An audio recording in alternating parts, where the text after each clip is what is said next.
we'll get this this little shindig underway, I think. It's amazing to be able to run these interviews. I'm really enjoying facilitating them, and it's really fun researching them, and even more fun to have these amazing people come on. I mean, this week we are joined by gymnastics royalty. This young man who we're going to meet tonight, he has achieved the absolute pinnacle of success, which is aspired to by every ill-fitting, leotard-wearing young gymnast across the land. With not one, not two, but 3 world titles under his belt, he truly is the king of the world in terms of the dynamic gymnastics discipline of tumble. Not content with the amazing achievements that he's got in his career, this trailblazer continues to set the internet on fire by pushing the boundaries in a wide variety of training videos where he shows off the next amazing move that he's got planned, that he's working on, which of course nobody's ever done before, and everyone's going, "Oh, this is amazing!" So yeah, this baby-faced yet giant ambassador of the world of tumbling, he's achieved, oh my God, he's achieved so much, and is barely out of university, having graduated from Oxford University with a degree in biochemistry. It gives me great pleasure to welcome tonight Mr. Kristof Willerton. But before he comes into the room, I am going to play you a short video. Next on tumbling from Great Britain, Kristof Willerton.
There we go. Wow, I hope you enjoyed that. Kristof, would you like to join the room now, dear boy? Hey, there he is. Hello. The amazing Kristof Willerton. Hello, young man. Brilliant. Thanks, Ollie. How are you? I'm all right. I'm all right. Thanks so much for coming tonight. It's absolutely brilliant that you've taken time out of what I'm sure is a busy schedule for you to come and talk to me this evening. Yeah, it's brilliant that you've done that. Thank you. No, thanks for having me. It's again, we got nice quiet days at the moment, so always good to have a catch up and chat, isn't it? Grand. Right, so if anyone's got any questions that you want to put to Kristof at any point during this meeting, then just stick it in the old chat box and I will be happy to unmute you and you can ask it of him yourself. Right, so Kristof, I mean, most interviews, they should really kind of start at the very beginning, shouldn't they? You know, how you got into, the sport and all of that kind of stuff. I'm not going to do that. I'm going to buck the trend because I just want to briefly discuss one comment which I read about whilst I was doing the research for this interview from a particular reporter that was reporting on one of your campaigns, and I tell you what, it had me incensed on your behalf. Yeah, so he was looking at the 2019 World Championships in Tokyo, and this reporter described you, and I quote, "the old man of Team GB and the aging grandfather," and he used both of those quotes in the same article. And I was just like, are you having a laugh? I mean, I just wanted to jump up and down and just go, do you have any idea who this man is? Do you have any idea how rude you are? Oh! I mean, I don't know. I mean, how do those kind of comments make you feel, bearing in mind you're only 27? To be fair, I do remember. I remember talking to that interview, and it was all good fun, all in good taste. So to be fair, it's what half the team members dub me sometimes as well. As you said, like I definitely still feel like I'm still one of the young ones, but I do sometimes feel I look, especially around the tumbling team. I often am kind of the granddad of the team, so that's why, you know, the trampolinists, at least I've got some fellow. You know, I'm actually one of the young ones amongst the trampolinists, which is nice to be with. But so, yeah, it's all good fun. It's all good fun. I mean, obviously, that reporter wrote that article prior to the team going out to Tokyo, because they were, you know, making guesses about who was going to do what and how well the team was going to perform and all that kind of stuff. So it was a pre-championships article. Does being part of the gold medal winning men's team at that event kind of make you want to, you know, thumb your nose at perhaps the more caustic observers that are out there?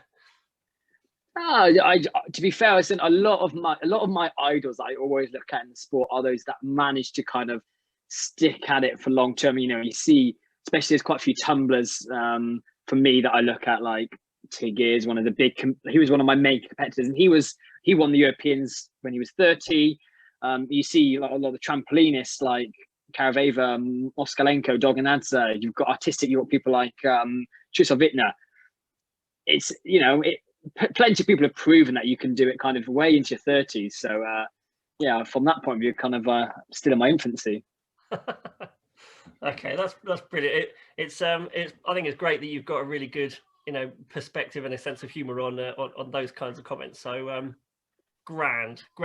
Okay, we're back to interview situation normal. We'll start at the beginning, if that's okay. So so you were born in July 1993 in Gloucester, and started doing recreational acrobatic gymnastics from age 4. I think I'm right in saying that. So even from pretty much the earliest age possible, you were in a leotard and throwing yourself around, right? Yeah, I'm not sure really said I was in a leotard at that age. I think it was pretty much me running around in t-shirt and shorts and them just trying to funnel me into something that looked like more mainstream gymnastics, I guess. I definitely didn't try. I think that being a lot younger than me, and doing physical education stuff at that kind of age, I think that you should feel blessed that you were running around in shorts and t-shirts. I had to do it in my pants and vest. Times change for the better sometimes. I can tell you that I'm still permanently scarred from that experience. So, I mean, what made you want to do acro in the first place? No, never actually such a desire to do acro. It was kind of just what was around us. So my sister did it. So I had an older sister, 2 years older than me. So she did gymnastics, and said we just went to like the local rec club. And then they kind of were attached to the acro / tumbling club. So we kind of just got put into, you know, we were suggested that we had enough talent that we could try going up to kind of the official club. So obviously, and acro was the natural place for us to start out and try. So that's kind of how we went into it, really. And so being a smallie, I mean, obviously at that kind of age, you would just been doing sort of static balances and things like that, or were you, you know, put into like a top kind of situation where you were being pitched and, you know, thrown around by all the bigger gymnasts? I've never really thought of it like that before. Actually, no, we were kind of low level, so I think it was pretty much, yeah, kind of your traditional like holding a handstand, all the like small balancing kind of stuff.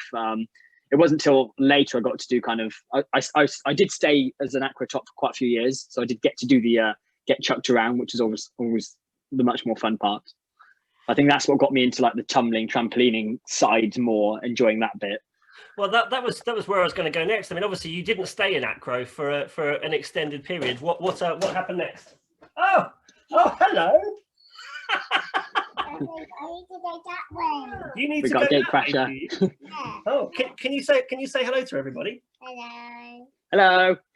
This is my friend Kristof. He's very good at tumbling.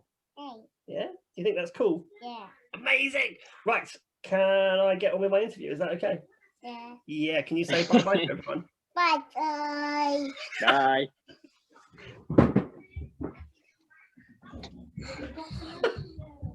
Yes. Obviously, that was completely choreographed. Perfect.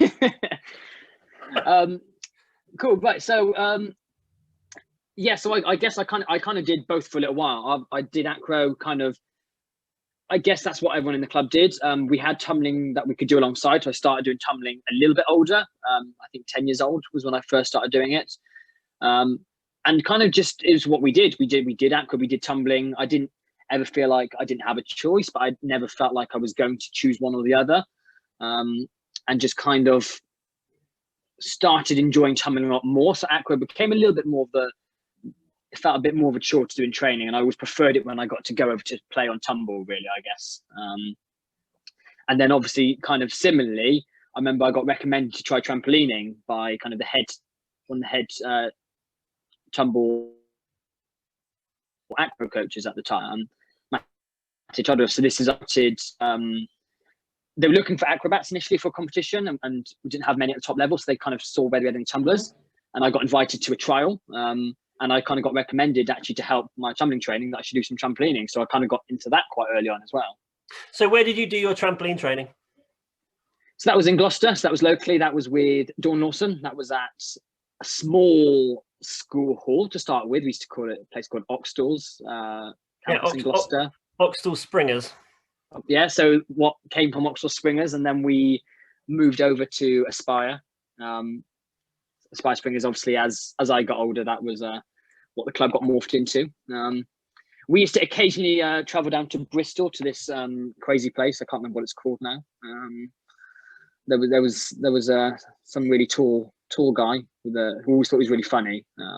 I have no idea what you're talking no, about. You can't think of it now. No, no, there's nothing going on in Bristol at all. I remember watching you all the way through your sort of formative years as a trampolinist. Was all the same time that I was kind of working my way up through all of my, my higher level coaching courses. And I remember seeing you at these various events that Dawn was going to, or that you kind of just rocked up just to come and have a bit of practice and have some fun. But yeah, it was just amazing. I mean, you were so precocious for your age. Your ability was just through the roof. And your total lack of fear was amazing to watch. And I all of us that were there, we were all like, "Oh, he's really good, isn't he? Yeah, he is, isn't he? Let's watch. He's going to do something cool." Yeah, I mean, it was, even back then, watching you was amazing. I remember working with Dawn as part of our high performance coach course, because we were on the same course, and watching you and her discuss a particular skill. I can't remember what it was, whether it was, it was something like a full in Rudy out or a full in full out or something like that. But you'd never done it before. You were at that kind of level in your training, that you were ready to do those really complicated skills, but you hadn't turned them at that point. Yeah. So you were having you're batting backwards and forwards, and you were talking about, this particular vision point and what it should feel like and what you're going to see, and what the next prep is going to be, and you just were like, okay, well, I'll just do it. I'll just do the whole thing. And she was like, no, you need to do the prep, because you've not done the prep before. You went, no, I'll just do the whole thing. Let me just think about that for a minute. And you the cogs turned, and then up you got, and then bosh, and you just nailed it, never having done it before. And we were all just sit there, just absolutely blown away, because you had no fear and you just went for it. It was amazing. See, that's something that I look back nowadays, and I never, until I started coaching, I never kind of appreciated that, because I didn't ever really think that I had no fear or anything like that. And if I think now about, I know sometimes even in tumbling, especially, I'd go for a skill. I'd be like, as a coach, like, no, don't do that. Make sure you've done the 10 preps first. Make sure you've done this and that. As a kid, I'd be like, yeah, no, just let me do the whole thing. And nowadays, I'm like, you get older, you start to think a bit more cautiously and go, maybe I should, maybe I shouldn't. Whereas, yeah, so it's a strange concept to try and think back when I just could do that. But I mean, yeah, all of us were always just so amazed. I mean, Dawn always had your back. She was always like, I believe in him 100%. He's going places. And he's got the ability, and he's got the awareness, and he's got the talent for it. I mean, do you remember how you felt during all of those formative years? Do you remember kind of checking out the room, whichever room you were training in at the time, whether it was your gym or whether it was, like on my example of the coaching course, or you were at a competition? Do you ever remember kind of checking out the talent that was in the same room as you and going, no one else can touch me? I'm just, I mean, what was your perception back then? Quite frankly, not at all. I never had any concept of having talent or even like that. Like it's something as I've gone through the years, I've gone, actually, I look back at videos. Okay, I did have something in this and something in that. But I don't think I ever had any coaches kind of I never had any coaches focused on that. So I never had early on coaches go, you need to be looking at winning this and we should be pushing for this or that. It was just kind of taking it as it comes, making me enjoy it. So I think that was the thing. I was loving it. I was loving doing these new things. I was never winning anything when I was younger. So I didn't even have that to kind of go, because, if you do start to win competition, you might start in your head think, oh, actually, yeah, I'm getting quite good at this. So, there was competitions that I would do, I got results at, but probably nothing major. So never in my head at a young age, I think I ever understood that, really. So obviously trampolining kind of fell by the wayside eventually, despite your obvious prowess in it. When did tumbling, for tumbling's sake, for being a discipline in its own right, when did that really kind of come to the fore? Obviously you had your experience in acro, you had your experience in trampolining. You mentioned that in acro you kind of always went back to the tumble track. That was what the thing that you were always drawn to. I mean, when did you make that decision that tumbling was the way forwards? So or backwards, as the case may be. Yeah, thank you. I mean, to be fair, because I picked up double mini as well in the interim. I dropped acro kind of. I'd been selected for actual world age when I was quite young. I had a very good opportunity because there wasn't many boys around at the time. So I kind of got a lucky break from an Ndp club. I went to World Championships, my first fig exposure. Then kind of met my current coach, Paddy, in tumbling, and decided to move down to Andover. And gradually kind of just fell in love with like the playground I had there. Paddy was always one to push, play with this, and I just kind of became obsessed with it. So I kind of at that point decided, and my checkers, a club in Gloucester, kind of realized I wanted to do tumbling. They couldn't offer me the tumbling hours that I wanted because they were mainly acro. So they kind of agreed for me to kind of move on to Andover. And I obviously kept working trampolining with Dawn. And did that for quite a lot of years. I was always told that at one point I'd have to choose, and for quite a lot of time I was like, why? I was like, I enjoy doing all of it. So I picked up double mini, and I was like, I enjoy doing them all. So I did all three of them. I trained them all, and for me, I was like, there's no reason to not. And I felt that they helped complement each other. I never would have got to the tumbler that I was today if I hadn't done the trampolining, if I hadn't had the acro base, even all of that. And so for me, double mini was like double mini was the one I was the best at, because tumbling I was okay at, but maybe a bit underpowered. Trampolining, I loved all the skills, but maybe not the most precise. I wasn't very neat. I would chuck it around a bit. So DMT was like the perfect blend. Like I could, all the front skills I could use, but some of the power from tumbling. So double mini was actually my best one.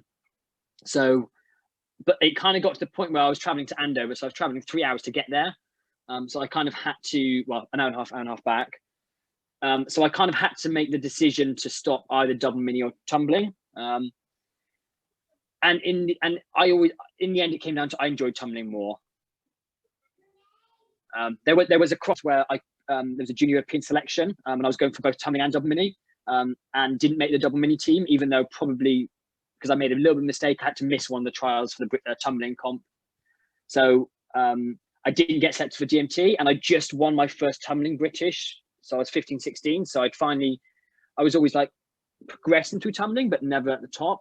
So I enjoyed tumbling more. I then got selected for Europeans team, and I kind of at that point went, yeah, I think this is the time for me to concentrate at Andover, being able to pick up more tumbling hours, but still kept trampolining because I enjoyed it, and I felt it helped. You didn't feel like doing a Bianca Zunikind where you do world level in trampoline, double mini, and tumble all at the same competition. No, one day I would have wished. It's brilliant to see. You've probably seen Ruben Padilla, one of the American guys, world class GMT, obviously medalist. He's very, very good at trampoline as well. One of the most talented people. And he messes around with tumbling, has gotten extremely good. So he's kind of showing that it could be possible for someone to again show all three at a competition. But yeah, Bianca was always an amazing one to watch from doing that. Yeah. Tiring. Yeah, I always enjoyed watching her. I'm just the fact that she managed to be so good at all three, and you're like, I haven't got enough time to train one discipline, let alone three of them. So you mentioned, yeah, they all complement each other. So you mentioned that you obviously transitioned across to Andover, and that was where you were now focusing all of your training in tumbling, and where you met your coach, who you're still with to this day, the wonderful Paddy Lavelle. Now, I mean, I've known Paddy for a really long time, and I think that he's got to quite possibly be one of the most focused, the most passionate, and perhaps, if I'm honest, perhaps one of the most scary coaches that I've ever met in my life. I mean, he's just amazing. He's amazing to watch. He's amazing to listen to, and he's so knowledgeable. But he doesn't hold back any punches. You know, if he thinks that you're doing something wrong or if you're being an idiot, then he'll let you know that you're being an idiot. I mean, how did you guys click? Because I think that the secret to success, as far as being an athlete, a high performance athlete is concerned, is that you've got to find that coach that you work with and that you work with week in, week out for a really extended period of time, and it's just got to work. It's just got to be like magic. So from this you know, amazing but fiery character of Mr. Paddy Lavelle, I mean, how do you two make the relationship work? I think that's probably the most important thing. I think sometimes with like coach athlete relationship, making sure they are synced up on that same wavelength. Because then you don't have any clashes. You don't have to one pulling the other to make something happen. I think that's what Paddy did for me. He just made me love it. Like, I went there, he made it fun. He taught me. He was a wealth of knowledge and just kind of was teaching me everything about the sport. But I would just go there and never taking things too seriously. It was always just come here. He would push me quite well. You know, he'd always encourage me, like, try this, let's try that, let's try this. But every step was just fun. I would want to come to training every single day. There'd never be there was nothing else I wanted to do. It was like, when can I get my next session back into the gym? So for me, that was kind of the thing that he did for me. Like, he just, not that I didn't have that, like even where I was before. I enjoyed training, but Paddy just, I think, had that slightly more, just made training, the training environment, kind of everything I wanted it to be. Did his approach ever change? Obviously, you started with him at, you know, this level, and then you progressed up to the tip of the sword, you know, the top of the world. Throughout that period of time, did his approach to how you guys worked together and how he coached you and how you trained, did that change, or did he kind of remain constant in his attitude towards you? A little bit towards the latter years. I think especially maybe towards the later years now, you know, especially when the squads maybe have gotten smaller, or some of the generation start to leave. You know, he's kind of moving on. Like, he's now trying to educate us as coaches. So he's kind of not stepped down in the coaching role, because he's still obviously there in day out. But just, I think he's now starting to think about how he can move the passion to like the next generation. So there was, as I kind of got older, there was a little bit more focus perhaps on kind of competitions. You know, as it got a bit more serious, most competitions you turn up to is about just being able to show what we did in training, just enjoy the process as well. Even up to senior age, kind of at that point, there was kind of more of a, okay, actually, you know, these are the competitions that we can really start pushing for and focusing on. I had a team. I've had teams of coaches. So Paddy's always been my personal coach. I've worked with so many other coaches who've always kind of given me different bits, and Paddy's always been very good at kind of realizing as well that, okay, like you were at university, you had to work with this coach, right? They might help you with that. Let's take that back into the gym. And then his job again was just to kind of make sure that we're thinking about future plans and just being passionate about it, I'd say.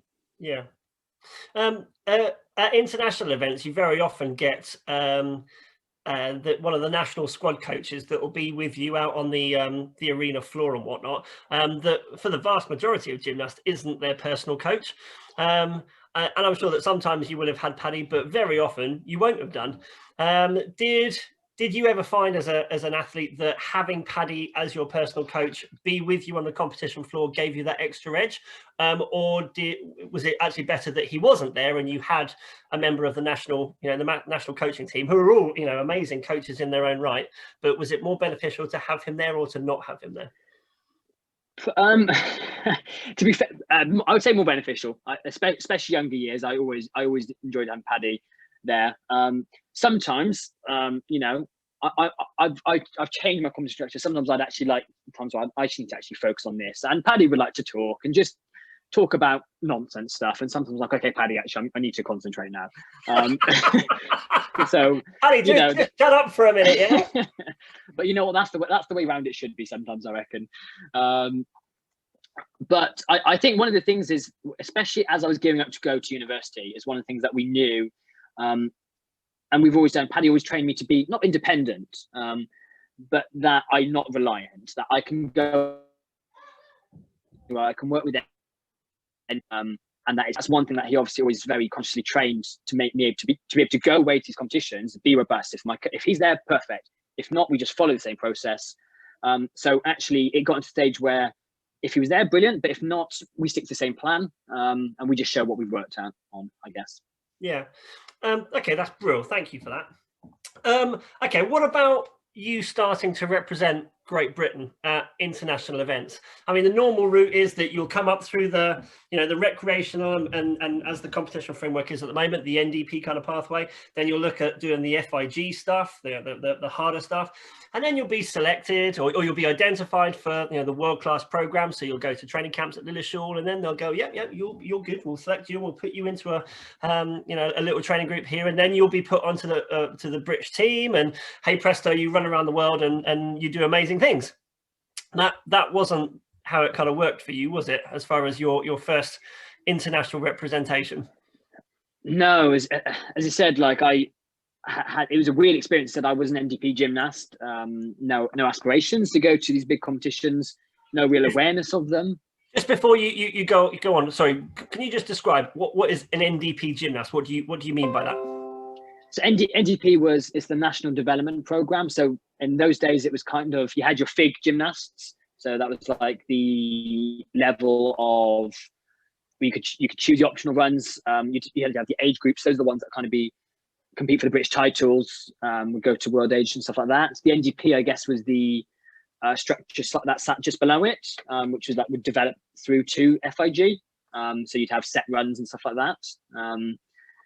So for me, we didn't really go to like the FIG Britishes. We'd go to the NDP championships for acro and tumbling. So that was the routines that I did, and kind of would work up, as you said, would work up the levels in NDP. So I started at NDP 1, then go to NDP 2 and 3 and 4. So that was my route, without kind of ever thinking what would be beyond that. So your first GB call up was in 2005 at the World Age Group Championships, and you were, doing my maths on that, about 12. 12 years old, yeah. And how did that event go? Your first international, the first time you've been on a plane with the British team, and you've got all the kit and you've got the Great British flag on your chest, and you're like, this is amazing. As a 12-year-old in a foreign country and all that kind of stuff. I mean, how did that event go? So first of all, plane, not a thing. It was a boat. So it was over to sunny Netherlands, where it was about an hour away from my grandparents' house. So not quite the exotic destination, but I mean, I didn't know anything about it, Ollie. I mean, I'd gone to this trial where I'd been to Lilleshall, and I'd seen these absolutely amazing gymnasts do these crazy stuff, and I was like, oh my god, I've never seen anything like it, kind of thing.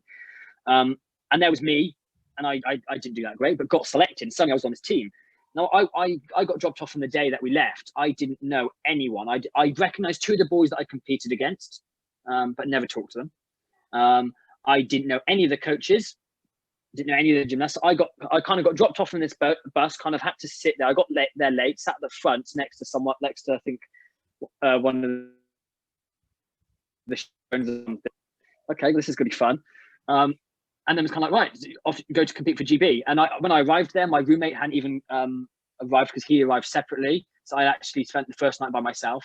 So it was kind of just like throw yourself in the deep end. But by the time I got out of the competition, you know, I knew everyone, and suddenly you get part of the GB spirit. It was amazing. So first competition, it was kind of I didn't know what it was really. And then you go into this arena and you see these Russians thundering down the track and doing these massive skills, and suddenly I'm like, wow. And I to me, I did feel out of my depth. You know, I was there going, didn't feel like I didn't belong there, but I had no concept of what it was. So to me, that was such a different world. So I just went in there and was like, wow. That was brilliant that you were inspired, and look at what you've achieved, and now you're the people that are, you know, everyone else is watching you and going, wow, yeah, you're the inspiration now. That's always a kind of a crazy thing, because that's always been my thing. Is I've just been a massive fan, like I said, just watching all gymnastics.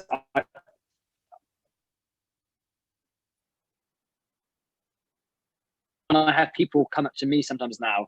For me, I'm like, oh, it still doesn't quite feel right, because I still feel like I'm a big gymnastics fan, and I hope I never lose that. Yeah, no, I think that's a very admirable trait. So obviously you've been and done your first international competition before you did your first British Championships. It was that way around, and like I said, that's a very strange way of doing it. Yeah, and the World Championships, no less. You know, my first international wasn't like, you know, Lule or my first fake comp. Yeah, the Flowers Cup or something like that. It was let's go to World Championships first off. Let's go. So what are you more proud of, your international career or your domestic career? Ooh, there's an interesting question for you. I don't know. I think probably my domestic career, perhaps. That's hard to say, actually. I've never really distinguished them, I guess. I think international, because to me, the team events are such a big part of it, and that's always been actually being part of the GB team in general, having kind of the team finals that we do with, like, you know, 4 boys kind of thing. Those have always kind of felt very special, I guess. So, but yeah, no, I've never had to distinguish that before. Okay, well, I'll let you ponder that in your own time. You'll be tucked up in bed tonight, going international, domestic, international, domestic. Yeah. So we've got to talk about your trophy cabinet, and of course it's got to be said it's pretty impressive. I mean, it's basically the size of my house. So, you know, if it's okay, we'll rattle off a few statistics. So, triple world champion. I mean, that's amazing. Obviously in 2013 as an individual, and then in 2017, and then obviously most recently 2019 as part of a team. You were a European team champion in 2016, and I know that you were an individual silver medalist at that event as well. So you were, you know, properly in the mix for the individual title at that championships as well. 7 senior British titles. Seven. Yeah, phenomenal. That sounds strange. A World Cup win in 2014, and throughout all of that, a really healthy spattering of silvers and bronzes in both the individual and the team events as well, which was really showing that you know, it wasn't that you weren't performing at those events. You were performing, but just tiny little nuances and little things that may have happened, and differences in judging may very well have made the difference between you placing second and placing first. You know, so you were absolutely in the mix at all of those events as well. I mean, it's just an absolutely amazing set of achievements to when you reel them off like that. I mean, do you wake up every morning and go, oh, I'm Kristof Willerton, triple world champion? No, well, because I still feel like, I guess, the 12-year-old who's watching, I still watch some of the competitors that I do, like even like say like Litvinich, like a trampolinist like that, who's like 17, 18 years old. There's other tumblers that I compete with, are like 18, 19, and I can watch them and just be like, oh my God, they're amazing. And I'm like, they're like, 8 years younger than me. So by no means at all. I used the word trailblazer to describe you in my intro video earlier on, because you're a man of firsts. Doing my research about you, you were the first British male to win an individual tumbling world title when you claimed gold at the 2013 Worlds in Sofia in Bulgaria. How did it feel knowing that you'd made tumbling history that day? The weird thing is, I'm always someone who I kind of do know all the history. Like I'm someone who knows all the past results and who did what. Didn't occur to me on that day at all. I didn't go into that competition, for example, with the intention or any expectation of coming out that with the gold. So kind of for me, I remember in that competition, I'd qualified in first, and I remember being like, that to me is going to be an absolute career highlight. I'm never really going to top that. That's kind of it. That competition, I was kind of, yeah, like brilliant. Like I can walk away from this competition happy. It wasn't that, okay, now I need to kind of try and make history.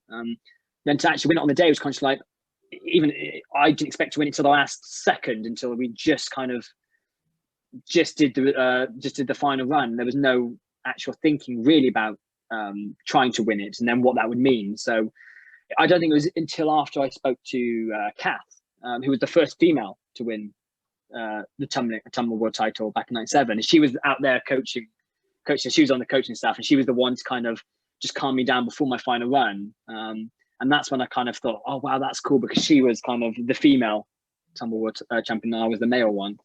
So Kath Pebbody is who you're referring to. It's really interesting. The video that I played as part of your introduction.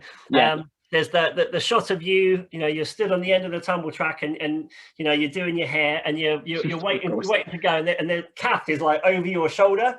And so you can see her in shot, and she's just like this. I know. She always jokes about that, because I remember being like quite like, and I do quite like to be quite head up, but she did a really good job of just being like, right, because suddenly I think my head was racing, because I hadn't decided to try and win it until I saw the score literally 5 seconds before I stepped onto the track, and then thought, oh my, okay, I'm actually trying to win the title now, because I was going for just a medal before. So she did really good at calming down. And then you look at the video, and she turns around and kind of goes and looks really stressed. And she said, yes, she really held it in, and then just went, oh. So fair play to her. So first British man to win a senior world title. You were also the first athlete to perform a triple layout at an international competition at the Flemish Open Championships in Belgium during 2015. I mean, that was just amazing. And if it's okay, before you comment on that, I'm going to play you. Hopefully, I found the right video. I'm going to play you the video of that.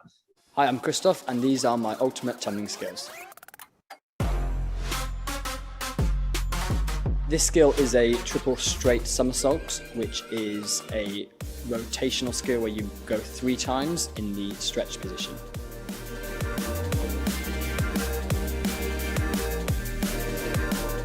So there are 3 main shapes in tumbling, where you can go tucked, piked and straight. Straight is the hardest skill to rotate around, because you are the most open shape, so it has the highest difficulty attached to it. So for this skill, it's important to make sure that you are building speed up into the approach in your whips and your flick. And when you feel that the speed is getting stronger, the important bit is to really think about jumping, not rushing the takeoff, and then once you're in the air, rotating and using your shoulders and hips to make the rotation faster. So this skill is quite hard. You've got a lot of gravity pulling on your body, so it's important to try and really stay tight and squeeze the legs together, and not to bend the legs and not to go loose at the hips. So this skill is a skill that I have performed a lot in training and competed a couple of times.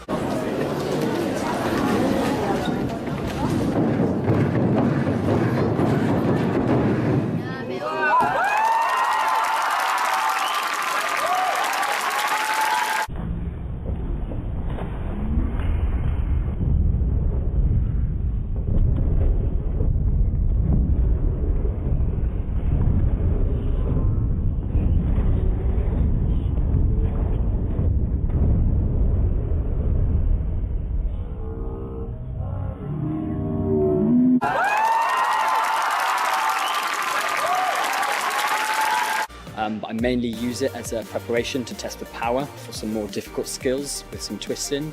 For example, the triple somersault with 2 twists and potentially with 3 twists.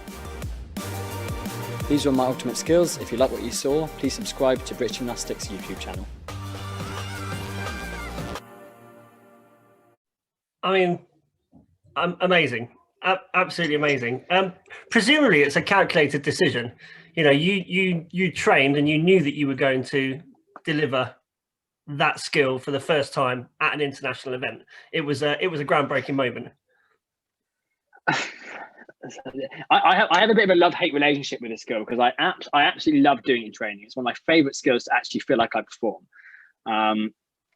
And it's always one that me and Paddy liked the sound of, because we always thought, who would be the best person to do this biomechanically? You probably expect maybe a shorter person, perhaps. Traditionally, that's what we thought. And it was actually like being quite one of the tall gymnasts. It was kind of almost like a challenge. I think it's quite suited to me.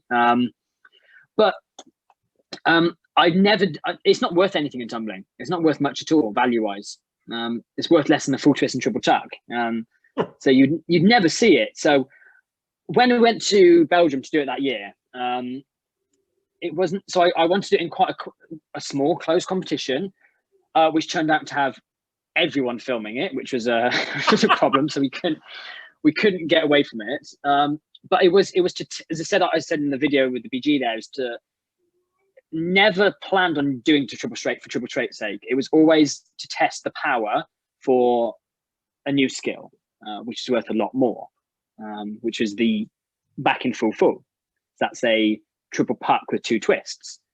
So I'd set the triple straight, which technically you don't have to do much. You just kind of throw it around. But if I had the power for that, the back in full full, which is a bit more technical, I could compete that a bit easier. So that was kind of why I initially started playing with it. The video where I do it in Belgium, I decided in the whips not to do it. And you can see I puck the first somersault. Yeah. Agreed. And then halfway I'm like, actually this is fine, I can do it, and I try and straighten out. So I can't watch it. I hate watching it, because every time I look at it, I'm like, no, I wussed out on that. So every time I always get shared and I get tagged in, I'm like, oh no, it's not good. So yes, it's meant to, and then I didn't realize at the time, but now it is probably one of the things I'm the most known for doing that run there. I can't watch it. So I know it always reminds me of when you get like bands and they hate their favorite song, the song they're the most famous for, Radiohead, Creep, Led Zeppelin, Stereotype, something like that, and the artist doesn't like their own song. They don't like it, but it's the song that they're known for, and that's what I feel like that the triple straight is for me. People always talk about it. I'm like, I never wanted to compete the triple straight. That competition where I did it the first time, it wasn't good. I've done it better other times, and because of injuries, I've never actually put out the skill that I used it to develop. So yeah, it's interesting that, and said it wasn't that trailblazer moment that I thought it would be, I guess. Paddy, I think, thought it was, but you can see, actually, if you watched, I don't know whether you've ever spotted this and watched Paddy in the background, because I think he's wearing something bright, so you can't miss him. Yeah. But there's another chap next to him, and when you land a triple straight, the chap that's standing next to Paddy claps him on the back, and he's like, "Congratulations, mate, well done." No, I've not really noticed that, actually. But you'll have to watch that video back again sometime. I mean, you've put out videos of you doing the triple straight, and like the British Gymnastics video that we've just watched, that had you breaking it down and all that kind of stuff. But you regularly put out training videos onto YouTube or on your social media, and it gets the gossip machine working. Everyone's talking about what's Kristof Willerton doing at the moment, what's he training at the moment, where's he going, what's his direction? Because as an aspiring athlete, and this is the same for any sport, as an aspiring athlete, you look at what the best people in the world are doing and you try and emulate them. So if Kristof's doing a triple straight, then that means I've got to do a triple straight. If Kristof's doing a full, then that means I've got to do a full. So what's the next thing that you're working on at the moment? Well, so interestingly, why I used to put things up as almost to throw people off the scent. I would never ever pick competition stuff I was working. So my competition upgrades that I was developing would not go on social media. anything else to throw my competitors off the scent is what I put up. That's what I used to do. So I'd put all these like fun, tricky kind of stuff to go, oh, look, I'm kind of working that, and then be working something else in the background for competition. So that's what started off with. As I got older, I started to play with all these big stuff to put on. Now, especially now I've started coaching, my kind of ethos has changed quite a bit, where I'm now a lot more conscious, as you said, because people look at it and go, oh, I should try that. So I'm a lot more sensible with what I put on now, because I don't, sometimes I think if I do these big skills and some people might try them, maybe not completely safely, that could worry me a little bit. So nowadays I actually try and put much more sensible stuff on. Instead, so I've still got things I'm working on. Instead, I'm still, now that I'm actually physically feeling quite good, so I still want to put out the double twist and triple, because I've meant to put that out since 2015. Yeah, since the year of the triple straight, and because of either deciding tactic changing competition or because of injury, I've not put it out. So I'm hoping to still put out a couple of things like that, and there's still a couple of new things, but they won't be on social media until hopefully I can pit them. Until after they've landed in a competition mat and the medals around the neck. That's the plan. Who were your idols when you were growing up through the sport, or you were aspiring? You know, you were that gymnast that was following the top gymnast in the world at that time. I mean, who were your idols as you were coming up through tumbling? I'm not sure I've ever felt like I've had rivals. I think I've always had people I've been chasing. Idols, sorry. Idols. Oh, idols. Yeah. Oh, idols. Yeah. So when I was very young, I had two gymnasts I competed against, Sean Gregory and Connor. Connor didn't stay on for too long, but Sean kind of was my junior competitor for a long time. And those ones I watched, and they were just so good for their age. So those ones I always had to chase, and I idolized them quite a lot. As I got older, there was a couple of the British ones. Mike Barnes obviously was one big one for me. Damien Walters, Charlie Burrows. There was a big generation I was looking to, and that was so interesting that Mike is someone I got to kind of train with a lot as well. But then again, I idolize people from everywhere. So I idolize trampolinists, I idolize artistic gymnasts. I kind of just, there was so many people. It wasn't necessarily just who am I going to try and copy in tumbling. It was who am I seeing do revolutionary stuff? Who am I seeing stay in the sport for like a long time? So I had like a Chinese gymnast and a Ukrainian tumbler, like the two that I probably looked up to the most. And I managed to compete against the Ukrainian gymnast when I was a senior. I beat him a couple of times. He beat me. That was always quite cool. Never got to compete against the Chinese gymnast because he was a bit before my time. Yeah, apart from that, it was kind of just seeing everyone from all different disciplines always inspired me, I guess. Ah, brilliant.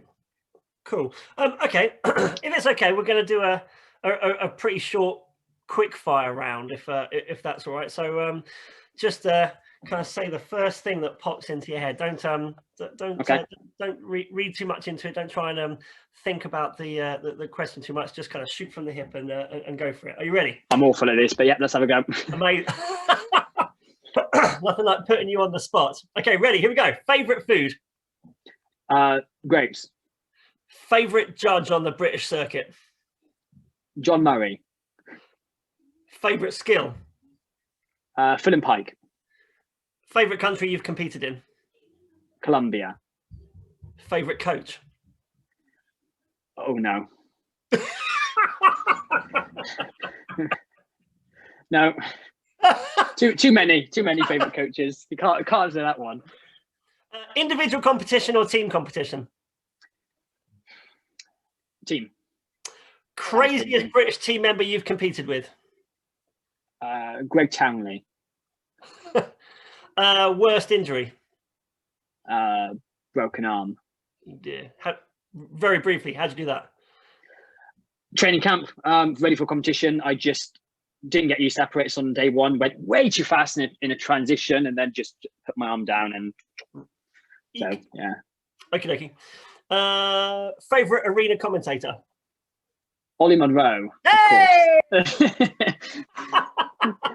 Is there any other possible answer? It's only one. No. Only one option there. That wasn't a multiple choice question. Worst moment in your career? Oh, geez. I know you said hit from the fire from the hip. The first thing I think in my head was 2014 Worlds, because that felt the most devastating, but it wasn't the worst by any means. But let's go with that one. Why did that feel like the most devastating part of your career? Why? That I think that was a year I'd never got into tumbling to win. I just loved it, obsessed with it. But that year I'd won the World Championships, I'd won the European Championships, I'd won the British Championships, I'd won the World Cup. For a year, I'd won every single competition I did. And I think I just kind of almost forgot how to lose, perhaps, and went to this competition and was feeling ill, so I didn't perform to my best. Made a small mistake, just missed the final. And to me, at that point, I just kind of, I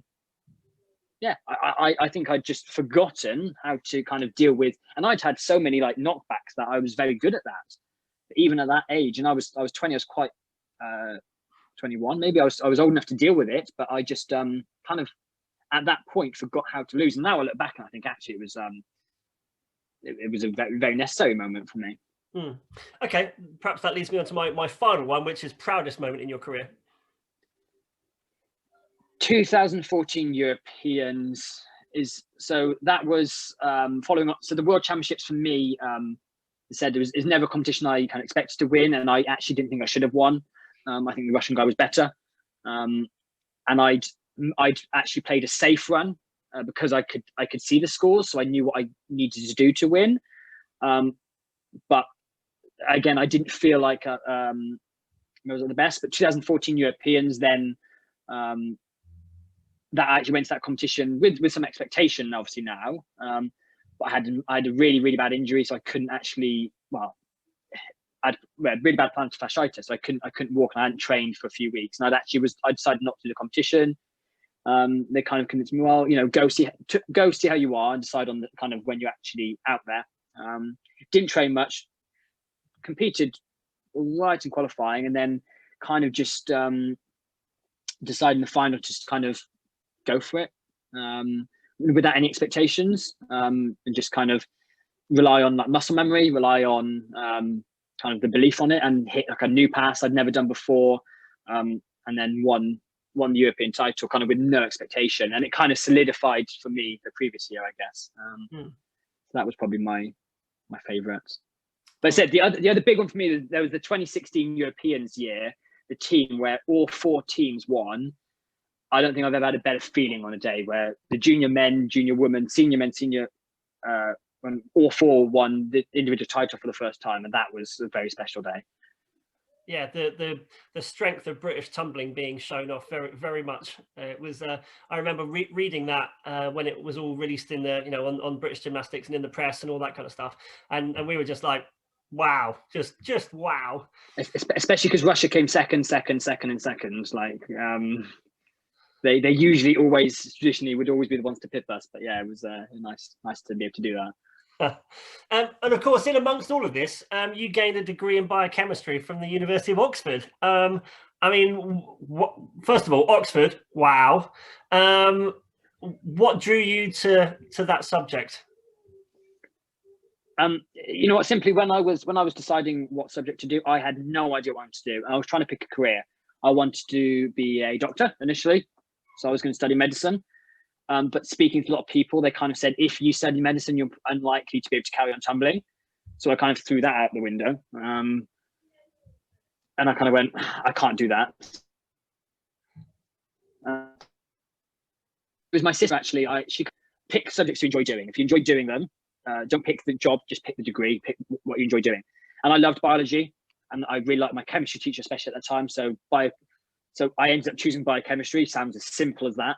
Put them together, and that was it, and that's all I did. I had no expectation to go to Oxford. That was a last-minute decision for all my teachers to say, why don't you have a go at applying for it? That was completely out of our world. We didn't think that was an option, and I picked universities near gym clubs. So I'd pick one near Andover, one near Wakefield, one near Richmond, and I'd kind of had, well, I can see which gym club I would go to. There's none near Oxford. I got interviewed and I got in, and then I kind of went, oh, can I turn that down now? Like, what do I do? Now, I've studied biochemistry as part of my university degree, and I particularly struggled with metabolic biochemistry. You know, beta phosphorylation of fatty acids and the electron transport chain and all of that kind of stuff. You know, Oh yeah. Yeah. Well done. So what was the most challenging thing about Great stuff. You know, a properly academic degree, to sit that alongside a full-on training schedule for an international gymnast? I mean, how did you mesh those two together? I've always been a big believer. If you enjoy something, if you enjoy doing something, it's not a chore. So for me, that's obviously what training was. Training, I was just obsessed with. It was my escape. So even so, obviously Oxford, there was no immediate clubs. I had to travel kind of an hour and a half again. So I was used to it, I guess. But this time, cycling and training by myself. So it was a big commitment, but it made me kind of force myself. Well, I'm going to be training. On my work done, I can train. So a lot of I don't think there was many days I knew if I was going to go to train that day. I probably know 5 minutes before, well, I can probably just about make it to the train. I'll just quickly finish my labs. I'll just quickly do my work, and I can go training. You'll be surprised how many I worked to make sure that I could get to training. And I did actually really enjoy the subject. So it kind of didn't feel like a massive chore. It was hard work, and I had to be organised to try and make sure I get all that done. The same if I knew we had like a big competition coming up, so I need to be training more. We'd have a training camp. I had to make sure I was 2 weeks ahead of everyone else on the workload as well. So it was just kind of well, if I don't do the work, I won't be able to train, and that for me that wasn't an option. So it never felt like a big chore. What level degree did you come out with in the end? A 2-1 in the end. I did a 4 years masters. Well done. Very good. Yeah, wow, that's amazing. So finally from me, if there are any questions from anyone in our chat room, then put them in. But finally from me, after having achieved so much, you know, tip of the sword and hugely successful at that level, you know, some would say that there's nothing more that you could achieve. You know, you're the Lewis Hamilton of tumbling. What comes next? Where do you go from here? What else is there for you to achieve?